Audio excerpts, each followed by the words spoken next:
One of these groups, as I said, which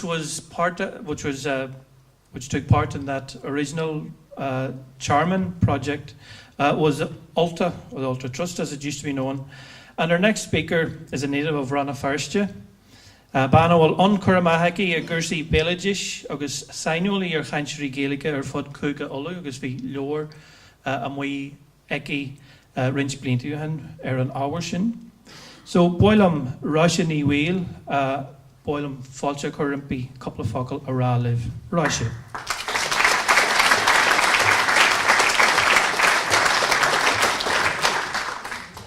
Tá luthar mhór am a bhain seo nachtain ardmhaithe agus dá mún síl mar a ddéartha mo déibh is é dana bhás an seo caintle bh nacht agus bhí se an seo ag an ácaid nar a sáú leach na léachse an seo tamálta hain. The Ultach Trust has had a very long association with Gael, and we've worked on many projects over the years, and we're particularly pleased to have been involved in the Irish language version of this project and also the book we're launching here tonight.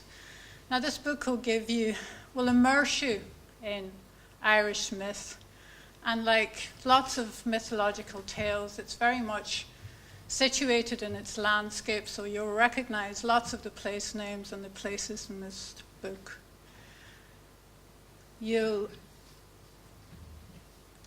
One of the things that's very important in these stories is that, sorry, I forgot to bring my notes, so I'm a bit lost at the moment. The important thing about this book is that it links us into the old tales. And we've got stories of pagan deities, we've got stories of prophets, we've got stories of druids, we've got shape changers, we've got animals that speak, we've got a whole host of characters. One of the things that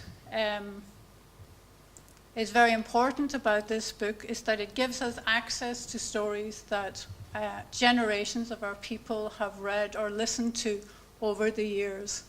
And this version that Raymond has produced here for us tonight will allow you to access some of those stories.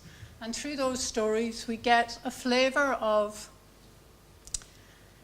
life at that time, of chariot, single chariot combat. We hear stories of cattle raiding.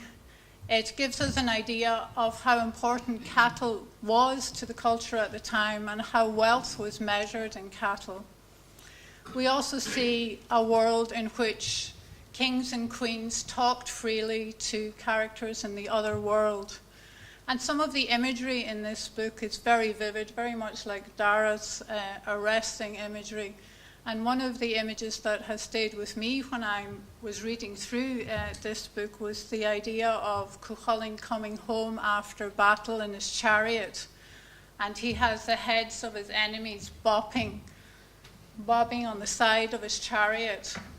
And on his way home, he's decided that he will catch a flock of swans, and they are flying freely above the chariot as he heads home.